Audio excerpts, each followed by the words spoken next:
Yon mga boss, so panibagong video na naman. Ito yung ating bagong Aerox V3. Ako lang ba nakapansin yung headlight niya, signal light niya, panel niya, LED na. Tapos yung signal light sa likod, pati yung tail light, LED na.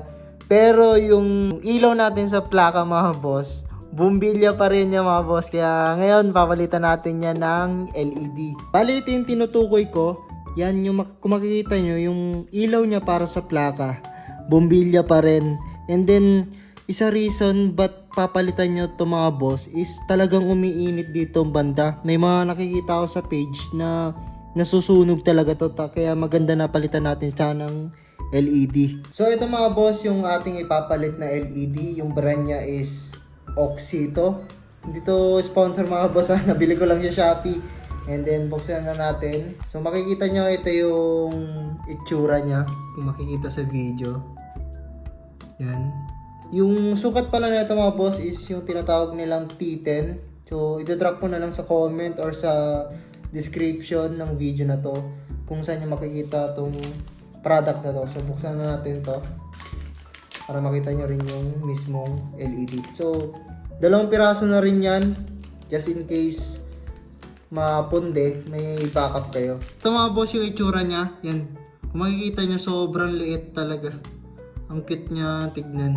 Para mabaklas natin yung dati niyang bombilya mga boss, kailangan natin ng screw. And then, kailangan nyo lang baklasin yung screw dito sa may ilalim. Matapos nyo matanggal yung screw, may 2 screw ulit. Yan. Cross din lang din naman. Yan, kailangan nyo rin baklasin yan.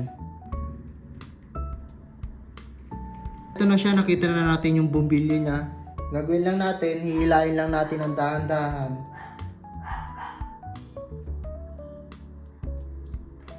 Yan, ito yung bumbilyo niya mga boss. Yan. Pag hinawakan ko, sobrang init pa rin. Kakapatay ko pa lang ng makina.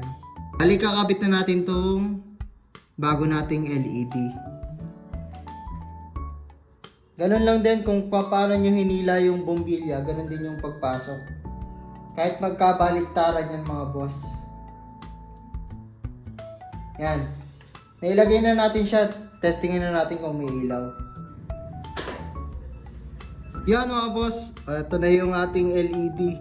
And one thing na napansin ko, mas malakas siya kaysa sa bombilya. At the same time, hindi siya umiinit. Kaya safe yung ating yung housing ng plate light. Yun, napakalakas. So, ang gawin natin, balik na lang natin, tapos testingin natin kung malakas pa rin ba kung may housing. O, ito mga boss, ito na yung kinalabasan ng ating bagong LED. Yan, napansin ko nga boss, sobrang liwanag niya. And then, laking tulong din kasi kulay puti yung buga ng ilaw niya. Napakaliwanag, ang ganda. Yeah, ito. Kunyari ito yung plaka. Yan. Makikita nyo, puting-puti talaga. And then yung ilaw niya, kalat din kahit papaano. Ang gawin nyo lang, ikutin nyo lang yung rubber dun sa may housing mismo para umikot yung LED. Tumapat yung mismong LED pababa para hindi siya tumamas dito sa may taas. And then one thing na napansin ko, wala nang init. Yan. Napakaganda mga boss. Sulit na sulit yung nabili ko.